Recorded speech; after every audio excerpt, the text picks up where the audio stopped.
स्वागत है आप सभी का आपके अपने channel all is one exam में। जैसा कि आपकी बीएड सेकेंड ईयर के जो एग्ज़ाम होने वाले हैं आपकी उसको लेकर के तैयारी कैसी हो चुकी है आप इसको चेक कर सकते हैं। आपका ये संजय पब्लिकेशन का मॉडल पेपर है पहला, जिसका नाम है नॉलेज एंड करिकुलम। तो आइए चलते हैं आज के क्वेश्चन पे। आपका यहाँ पे क्वेश्चन मेंशन नहीं है लेकिन आपको बता दिया जा रहा है। आपका क्वेश्चन है शिक्षा सबके लिए है, संविधान के निम्नलिखित अनुच्छेद में है। बताइए किस अनुच्छेद में लिखा हुआ है कि शिक्षा सबके लिए है। अनुच्छेद 45 में लिखा है, या अनुच्छेद 29 में लिखा है, या अनुच्छेद 14 व 15 में लिखा है, या अनुच्छेद 46 में लिखा है। तो ये लिखा है आपका अनुच्छेद 45 में। ठीक है, आइए चलते हैं आपके दूसरे क्वेश्चन पे। आपका दूसरा क्वेश्चन है जनरल लेजर किस प्रकार का अभिलेख है। बताइएगा सामान्य है, या शैक्षिक है, या वित्तीय है, या इनमें से कोई नहीं। आंसर दीजिएगा। अगर इसमें सही आंसर के बारे में बात करें तो ये हो जाएगा आपका ऑप्शन सी यानी कि वित्तीय। आपका अगला क्वेश्चन है पाठ है सहगामी क्रियाएं आधारित हैं। बताइए किस पर। क्रिया के सिद्धांत पर, रुचि के सिद्धांत पर, या नियोजन के सिद्धांत पर, या उपयुक्त सभी पर। अगर इसमें सही आंसर की बात करें तो ये हो जाएगा आपका उपयुक्त सभी पर। आपका अगला क्वेश्चन है अच्छा शिक्षण प्रकार है। बताइए प्रधानाचार्य के अच्छे नेतृत्व का, शिक्षकों की विद्वता के उच्च स्तर का, ऑप्शन सी शिक्षण व्यवसाय के प्रति ईमानदारी और निष्ठा का, ऑप्शन डी उच्च शिक्षण योग्यताओं एवं विधियों का। अगर इसमें सही आंसर की बात करें तो ये हो जाएगा आपका ऑप्शन डी उच्च शिक्षण योग्यताओं एवं विधियों का। ठीक है, आपका अगला क्वेश्चन है शिक्षा के प्रचार एवं प्रसार से। ऑप्शन ए लोकतंत्र मजबूत होता है, ऑप्शन बी आर्थिक विकास की दर बढ़ती है, ऑप्शन सी अंधविश्वास में कमी आती है, ऑप्शन डी उपयुक्त सभी। अगर इसमें सही आंसर की बात करेंगे तो उपयुक्त सभी हो जाएगा, क्योंकि शिक्षा के प्रचार एवं प्रसार से ये सारी चीज़ें होती हैं। आपका अगला क्वेश्चन है एक अच्छा अध्यापक वह है जो, ऑप्शन ए अपने विषय में प्रवीण हो, ऑप्शन बी अपने विद्यार्थियों से सच्ची लगन रखता हो, ऑप्शन सी सादा जीवन व्यतीत करता हो, ऑप्शन डी मेधावी व परिश्रमी हो। तो इसमें जो आपका सही आंसर होगा ये हो जाएगा अपने विषय में प्रवीण हो, ऑप्शन ए। आपका अगला क्वेश्चन है शिक्षा परम धन है क्योंकि इसे कोई चुरा नहीं सकता, इसे जितना बांटा जाए उतना ही बढ़ेगा, या फिर इसे कोई छीन नहीं सकता, या उपयुक्त सभी। तो ये जो है उपयुक्त सभी हो जाएगा, क्योंकि शिक्षा वह परम धन है जो कि सारे कार्य कर सकता है। आपका अगला क्वेश्चन है निम्न में से कौन सा कथन सत्य नहीं है। बताइए। अगर इसमें बात करें तो आपका ऑप्शन सी यानी कि शिक्षक जन्मजात होते हैं, क्योंकि कोई भी शिक्षक आपका जो है जन्मजात नहीं हो सकता है, ऑप्शन सी होगा। आपका अगला क्वेश्चन है आपके विचार में शिक्षा तभी सार्थक होगी तब वह। बताइए कौन सा ऑप्शन सही होगा। तो इसमें हो जाएगा छात्र केंद्रित हो, ऑप्शन बी। ठीक है, आपका अगला क्वेश्चन है आपके विचार में शिक्षण क्या है। बताइए क्या है। इसमें सही आंसर की बात करेंगे तो ये है शिक्षण एक कौशल है। ठीक है, आपका अगला क्वेश्चन है आपके विचार में प्राइमरी शिक्षा निःशुल्क करने से। बताइए। तो इसमें अगर सही आंसर के बारे में बात करेंगे तो ये हो जाएगा साक्षरता बढ़ेगी। ठीक है, आपका अगला क्वेश्चन है शिक्षक की योग्यता एवं आचरण का सबसे अच्छा मूल्यांकन करते हैं। कौन करते हैं बताइए। तो ये करते हैं उनके शिष्य। ठीक है, जिनको पढ़ाते हैं। आपका अगला क्वेश्चन है आपके विचार में शिक्षा का उद्देश्य होना चाहिए। बताइए क्या होना चाहिए। तो ये होना चाहिए आपका बालकों का सर्वांगीण विकास, ऑप्शन ए सही हो जाएगा। आपका अगला क्वेश्चन है स्कूलों में पर्यावरण शिक्षा आवश्यक है। बताइए किसके लिए। तो ये आपका छात्रों में पर्यावरण चेतना जगाने के लिए। ठीक है, ऑप्शन ए। देखो आपको इन सारे ऑप्शन के बारे में नहीं बताया जा सकता है क्योंकि आपके पास में इतना टाइम नहीं है। ये सिर्फ क्लासेज आपकी इसीलिए कराई जा रही हैं जिससे कि आप अपने आप को देख सकें कि आपकी तैयारी कैसी हो चुकी है। आपका अगला क्वेश्चन है किसने कहा कि विद्यालय समाज का लघु रूप है। बताइए किसने कहा है। तो ये कहा आपका जॉन ड्यूई ने, ऑप्शन बी आपका बिल्कुल सही हो जाएगा। आपका अगला क्वेश्चन है विद्यालय संगठन के अंतर्गत किन तत्वों को साध्य की प्राप्ति के लिए उपलब्ध व सुव्यवस्थित किया जाता है। बताइए भौतिक तत्वों को, या मानवीय तत्वों को, या इन दोनों तत्वों को, या इनमें से किसी को नहीं। अगर इसमें सही आंसर की बात करेंगे तो ऑप्शन सी आपका बिल्कुल सही हो जाएगा। आपका अगला क्वेश्चन है शिक्षा के चरित्र निर्माण के उद्देश्य से हमें विद्यालय में किस प्रकार की क्रियाओं का संगठन करना होगा।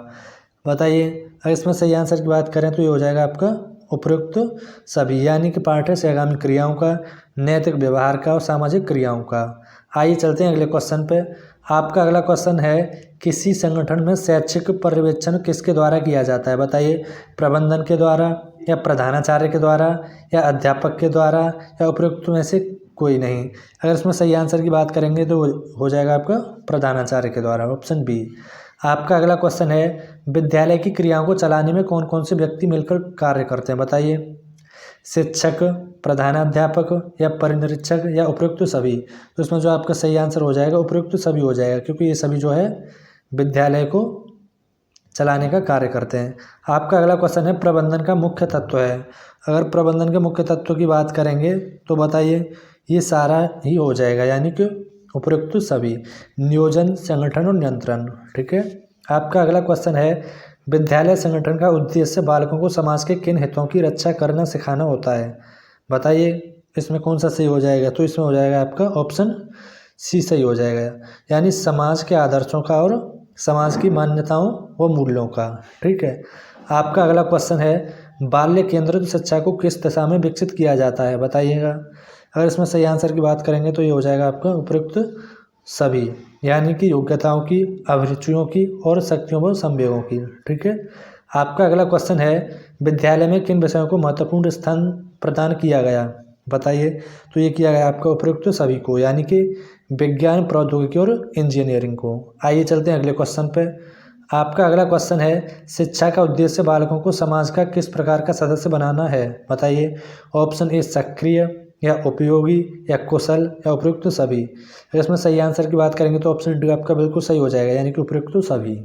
आपका अगला क्वेश्चन है विद्यालय संगठन बालक की विकासात्मक आवश्यकताओं को ध्यान में रखते हुए समाज के किन तत्वों पर आधारित होता है, बताइए। अगर इसमें सही आंसर की बात करेंगे तो ये हो जाएगा ऑप्शन सी, यानी कि आदर्शों व आकांक्षाओं और आपका आवश्यकता, मूल्यों व संस्कृतियों, ठीक है। आपका अगला क्वेश्चन है लोकतांत्रिक प्रशासन का सिद्धांत है, बताइए। समानता का सिद्धांत या स्वतंत्रता का सिद्धांत या न्याय का सिद्धांत या उपयुक्त सभी। अगर इसमें सही आंसर की बात करेंगे तो ये हो जाएगा आपका उपयुक्त सभी, ठीक है, ऑप्शन डी। आपका अगला क्वेश्चन है शैक्षिक नियोजन का तात्पर्य है, बताइए। शैक्षिक नियोजन का क्या तात्पर्य है। अगर इसमें सही आंसर की बात करेंगे तो ये भी हो जाएगा आपका उपयुक्त सभी, यानी समूह कार्य, सर्वोत्तम विकल्प और वैज्ञानिक परिवर्तन। आपका अगला क्वेश्चन है शैक्षिक पर्यवेक्षण का नवीनतम रूप कैसा है, बताइएगा। एक तंत्रात्मक है या लोकतंत्रात्मक है या आपका हस्तक्षेप रहित है या इनमें से कोई नहीं। अगर इसमें सही उत्तर की बात करेंगे तो ऑप्शन सी आपका बिल्कुल सही हो जाएगा, यानी हस्तक्षेप रहित। आपका अगला क्वेश्चन है विद्यालय प्रशासन के अर्थ को किस प्रकार व्यक्त किया जाता है, बताइए। संकुचित, व्यापक या ये दोनों या इनमें से कोई नहीं। अगर इसमें सही आंसर की बात करेंगे तो ऑप्शन सी आपका बिल्कुल सही हो जाएगा, यानी कि ये दोनों। आपका अगला क्वेश्चन है विद्यालय प्रशासक के प्रमुख कार्य कौन से हैं, बताइएगा। अगर इसमें सही उत्तर के बारे में बात करेंगे तो जल्दी से बताइए क्या हो जाएगा। ये हो जाएगा आपको उपयुक्त सभी। आपका अगला क्वेश्चन है छात्र छात्र और शिक्षक छात्र, शिक्षक शिक्षक तथा शिक्षक निरीक्षक के संबंध को कौन संतुलित करता है, बताइए। कौन करता है। आपके अगर सही उत्तर के बारे में बात करेंगे तो ये करता है आपका प्रधानाचार्य, ठीक है, ऑप्शन सी। आपका अगला क्वेश्चन है शेर बच्चे की स्काउट आयु कितनी होती है, बताइए कितनी होती है। अगर इसमें सही उत्तर के बारे में बात करेंगे तो ये होती है आपकी 7 से लेकर के 11 वर्ष, ऑप्शन ए। आपका अगला क्वेश्चन है पाठ्य सहगामी क्रियाओं के अंतर्गत किन क्रियाओं को महत्व दिया जाता है, बताइए किन को दिया जाता है। तो ये दिया जाता है आपका खेल कूद को, यानी ऑप्शन सी सही हो जाएगा। आपका अगला क्वेश्चन है H.C. मैकून ने अतिरिक्त पाठ्यक्रम क्रियाओं के विकास के कितने स्तर बताए हैं, बताइए। तो ये बताए हैं आपके 3 स्तर, ऑप्शन बी आपका सही हो जाएगा। आपका अगला क्वेश्चन है पाठ्य सहगामी क्रियाओं के मुख्य उद्देश्य क्या हैं, बताइए। तो ये आपके उपयुक्त सभी हैं, यानी कि विद्यालय के शैक्षिक कार्यक्रमों को उन्नतशील बनाना, ऑप्शन बी छात्रों में स्वशासन उत्पन्न करना, ऑप्शन सी बालकों के सर्वांगीण विकास में योगदान देना, ठीक है। आपका अगला क्वेश्चन है शरीर किन क्रियाओं से हष्टपुष्ट होता है, बताइएगा। तो ये जो है सभी से होता है, यानी कि ड्रिल से, व्यायाम से और खेल कूद से, ठीक है। आपका अगला क्वेश्चन है स्काउटिंग के जन्मदाता कौन हैं। तो जो स्काउटिंग के जो जन्मदाता हैं आपके, ये हैं आपके रॉबर्ट बेडन पावेल, यानी ऑप्शन सी आपका बिल्कुल सही हो जाएगा। आपका अगला क्वेश्चन है संगीत संबंधी पाठ्य सहगामी क्रियाएं कौन सी होती हैं, बताइए कौन सी होती हैं। तो ये होती हैं आपकी उपयुक्त सभी, यानी कि संगीत क्लब, बैड क्लब और आपका आर्केस्ट्रा, ठीक है। आपका अगला क्वेश्चन है पाठ्य सहगामी क्रियाओं से बालकों में कौन से नैतिक गुण विकसित होते हैं, बताइए कौन से होते हैं। तो ये होते हैं आपके उपयुक्त सभी, यानी धैर्य व ईमानदारी, सहनशीलता और आपकी न्यायप्रियता। ठीक है। आपका अगला क्वेश्चन है स्वशासन से बालक में किन गुणों का विकास होता है, बताइए किन का विकास होता है। तो ये होता है आपका स्वयं पर नियंत्रण रखना। ऑप्शन ए आपका बिल्कुल सही हो जाएगा। आपका अगला क्वेश्चन है साहित्यिक क्रियाओं में कौन कौन सी क्रियाएं आती हैं, बताइए कौन कौन सी क्रियाएं आती हैं।